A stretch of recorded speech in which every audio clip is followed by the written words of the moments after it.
Na mtazamaji, karibu. Mwenzangu ni Yula Nzale ambaye yuko tayari kwa taarifa hizi kwa ishara.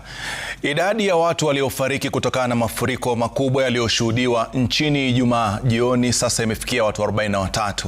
Shirika la Msalaba Mwekundu likiripoti idadi hii kuwa huku mvua kubwa ikiendelea kusababisha uharibifu katika maeneo kadhaa nchini. Katika baadhi ya maeneo ya hapa jijini Nairobi, nyumba zimeharibiwa na miundombinu muhimu pia kuharibika, huku mamia ya familia zikiwachwa bila makao. Na kama Ben Kirui anavyotufungulia jamvi la Nipashe jioni ya leo, zaidi ya magari 30 bado yamekwama kwenye eneo la Grogan kulikoshuhudiwa mafuriko mabaya zaidi jijini. Kiwango cha uharibifu ulioachwa na mafuriko ya jioni Ijumaa kinaendelea kubainika zaidi kila siku inapopita.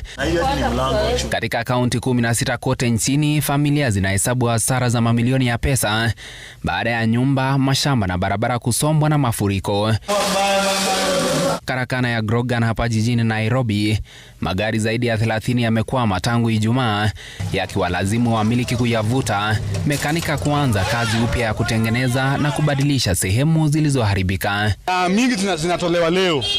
Tayari zingine zimevutwa na breakdown na zingine bado zimekwama ndani. Kwa gharama ya magari, wenye magari tunawapea pole, pia tunapea wenye wamepiga magari rangi, tunaweza waomba wasitubebe kwa ubaya juu ni mambo ya Mungu. Katika eneo la Hazina, mtaa wa South B, mamia ya wakazi waliachwa bila makao baada ya gharika ya mafuriko kusomba makazi yao. Naomba tusaidiwe nguo za mtoto, kama mtu anaweza jitolea pia nilete nguo, mtoto wangu ni wa wiki, nimemzaa juzi, bado naumwa, kama mtu anaweza jitolea anaweza nisaidia sana. Hali sawia inashuhudiwa katika eneo la Kinoo.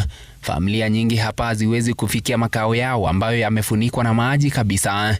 Zaidi ya kanisa 5 na baadhi ya shule pia zimeathirika. Naomba tu usaidizi kutoka kwenu, kwa sababu hata saa hii nimeingia kwa huyo friend yangu, miguu mpaka inauma, usiku hata sikulala, nimejikuna kwa sababu hiyo maji imeingia mpaka na sewage, imeingia na machoo, imeflood kila kitu. Na ulisa wale tulichagua wako wapi watusaidie? Kulingana na shirika la Msalaba Mwekundu nchini, zaidi ya watu 43 wamefariki kutokana na mafuriko, huku kaunti 16 zikiathiriwa.